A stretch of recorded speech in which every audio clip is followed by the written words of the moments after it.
предлагаю каждому кандидату, принимающему участие в парламентских выборах, в тех странах, где это будет уместно, начинать свою избирательную кампанию с хорошего, доброго, красивого шага.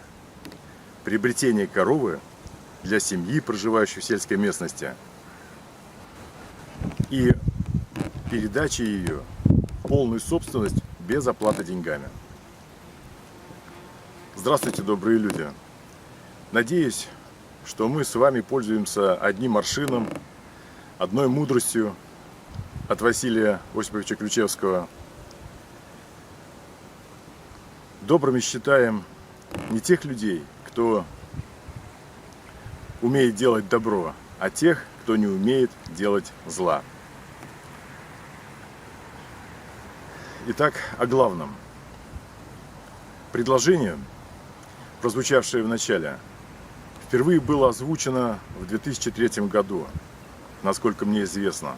Возможно, вы знаете о более ранних примерах, о более ранних датах. Мне, по крайней мере, они не попались.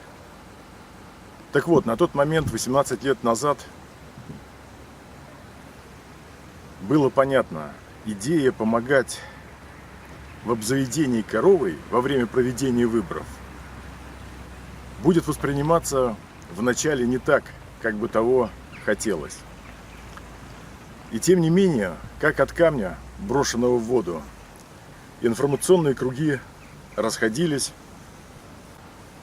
и сама суть идеи предоставлять возможность обзавестись коровой на безденежной основе стала находить своих последователей и свое место в различных проектах. С того времени прошло достаточно много лет. Информация о том первом опыте, к сожалению, становится недоступной. Я попробовал через поисковики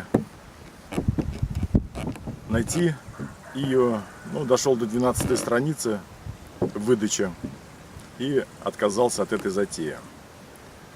Этот факт подвинул меня к необходимости еще раз озвучить эту идею. Да, тогда первопроходцами были не кандидаты в депутаты. Это были люди, которые всего лишь руководствовались своим желанием быть полезными своим землякам. Так почему же предложение сегодня адресовано будущим парламентариям, а не представителям других сфер деятельности? Отвечаю на этот вопрос. Отвечаю на этот вопрос. Прежде всего, это знак уважения к людям, достигшим такого высокого уровня в обществе. И одновременно желание предоставить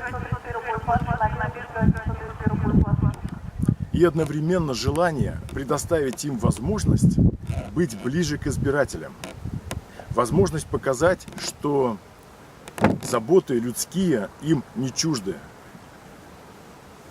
На практическом примере.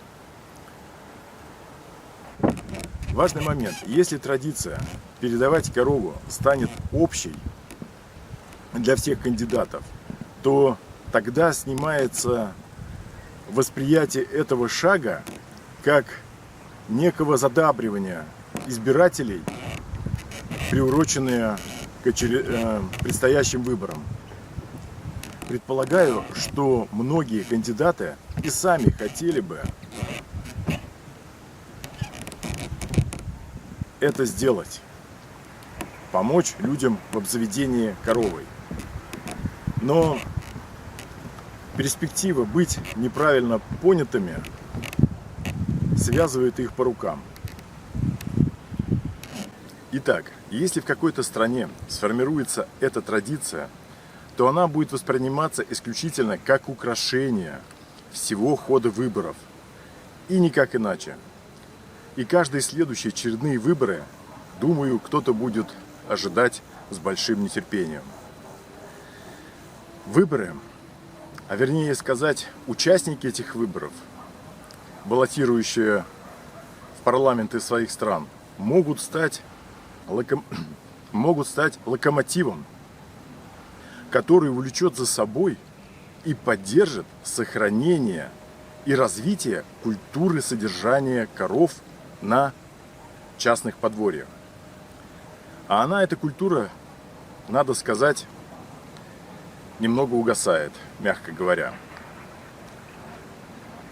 Если каждый кандидат, независимо от своих политических взглядов, будет ознаменовывать старт своей избирательной кампании передачей коровы своим землякам, то это событие будет не только долго вспоминаться добрым словом, но и откроет еще одну дополнительную возможность для людей обзавестись коровой.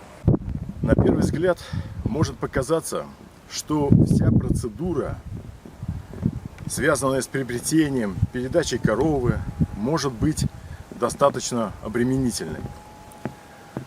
Но надо сказать, что сложностей здесь особых нет. Несомненно, с учетом устоявшихся традиций в каждой стране и собственного видения кандидатам на то, как лучше это все организовать, процедуры передачи коров будут незначительно отличаться. Кто-то использует лотерейный барабан и проведет рандомный выбор среди заявителей на корову. Кто-то в первый день начала избирательной кампании в торжественной обстановке вручит главе семьи сертификат или ваучер на получение коровы. В организации границ нет, вариантов может быть много. Главное сохранить саму суть идеи. Хочу сказать, что мне очень нравится идея с ваучером. Ваучер на получение коровы. Поэтому я позволю себе поделиться своими соображениями по организации передачи коровы с его применением и раскрою некоторые существенные моменты, которые на первый взгляд не лежат на поверхности. Так вот, ваучер может быть выпущен в простой, свободной письменной форме. Я допускаю, что это возможно сделать даже в устной форме. Бумага, по сути, нужна для того, чтобы закрепить в ней условия передачи коровы, которые можно будет также продублировать в местных газетах или на своей странице в интернете. Мы же не можем корову передать без обговаривания определенных условий ее передачи, требований ее содержанию, которые будут понятны для всех сторон. Требования к ее содержанию понятны для всех сторон. Какие это могут быть условия? Они могут быть разными. И, конечно же, повторюсь, адаптированными под местные традиции и возможности. Во-первых, необходимо указать район действия ваучера. Это может быть одна конкретная взятая деревня, хутор, район, избирательный округ или вся страна. Во-вторых, необходимо указать время действия ваучера, время действия этого предложения, содержащего в ваучере. Время действия может быть также различное: месяц, год, квартал или до исполнения, до приобретения и передачи коровы. Необходимо обговорить допустимое место приобретения коровы. Тоже важное условие. Это может быть племзавод, крестьянское, фермерское хозяйство, личное подсобное хозяйство. Ну, в зависимости от страны названия будут меняться, но условия также должно быть обговорено. Но одним из важных условий, на котором я бы хотел остановиться дополнительно и более детально,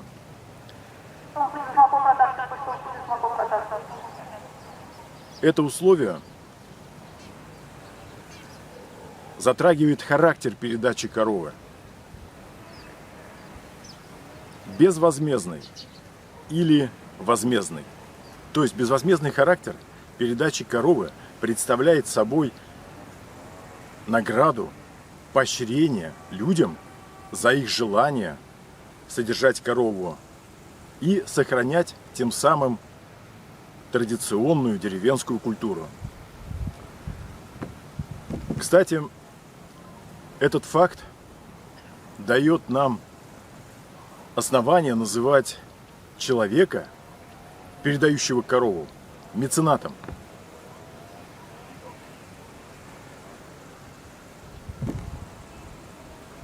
Хорошо. Меценатом. Возвращаемся ко второму возмездному характеру передачи коровы.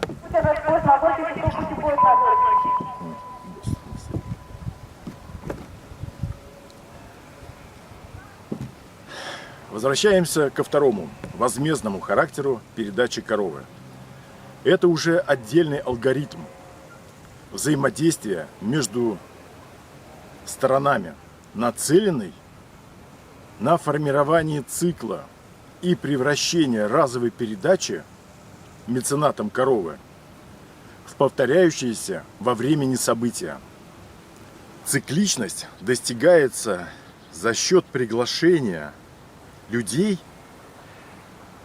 желающих стать впоследствии такими же меценатами в будущем, после получения коровы. То есть семья получает корову и принимает на себя обязательство в будущем вырастить от нее такую же по характеристикам корову и передать ее следующей семье. Тем самым меценат, дающий старт этой эстафете, может рассчитывать на то, что его разовая поддержка, оказанная отдельно взятой семье, будет иметь продолжение. И сама возможность обзаведения коровой на безденежной основе будет передаваться по эстафете от одного домохозяйства к следующему, от одной семьи к другой семье. Этот возмездный принцип был изначально заложен и апробирован в программе «Длинная корова» в 2003 году. Коровы передавались семьям на условия принятия обязательства вырастить рожденных от полученной коровы 2 годовалых телят. Сейчас, с учетом прошедшего времени и сделанных выводов, внесены уточняющие изменения и в название, и в порядок взаимодействия между сторонами проекта.